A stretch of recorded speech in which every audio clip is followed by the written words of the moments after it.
The first issues of the first scientific journals were published back in 1665, in which it was noted things like, hey, it looks like there's a spot on Jupiter, thanks to new telescopes invented by a certain Mr. Newton, whose friend Halley described a comet. The same journal that reported that oranges and lemons could cure scurvy, and something in willow tree bark could bring down a fever. Also published a letter by some guy over in the colonies about playing with kites during lightning storms, and an account of a remarkable 8-year-old musician by the name of Amadeus. And within this last century, some sketchings of the structure of some molecule called DNA, a journal still in publication to this day 350 years later. Available now online and in print for the low subscription price of only $6,666 a year.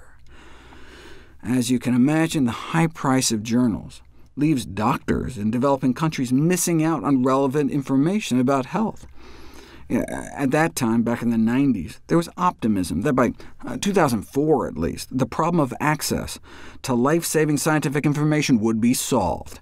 But 2004 came and went, setting their sights for 2015. Surely by then we can achieve health information for all, as lack of access remained a major barrier.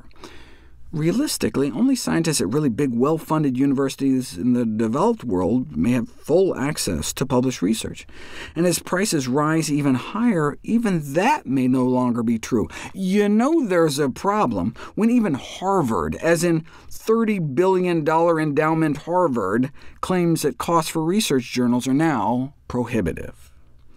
Meanwhile, the journal publishers are raking in billions, charging institutions up to $35,000 a year per journal, and charging individuals online per article.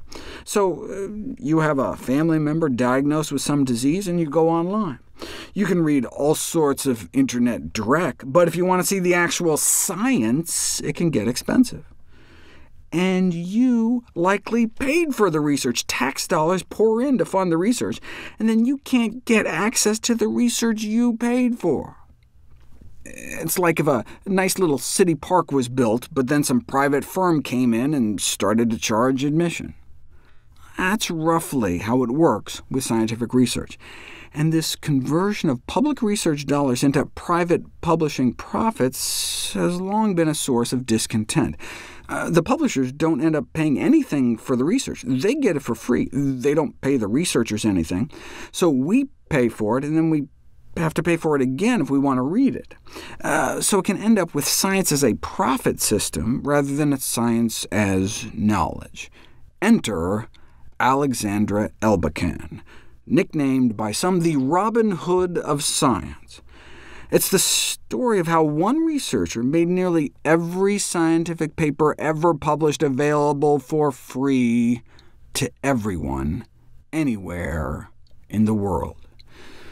Named by perhaps the most prestigious scientific journal in the world as one of the top 10 people who mattered the most in science in 2016, Alexandra started out as just a frustrated grad student in Kazakhstan, unable to access the scholarly papers she needed for her research.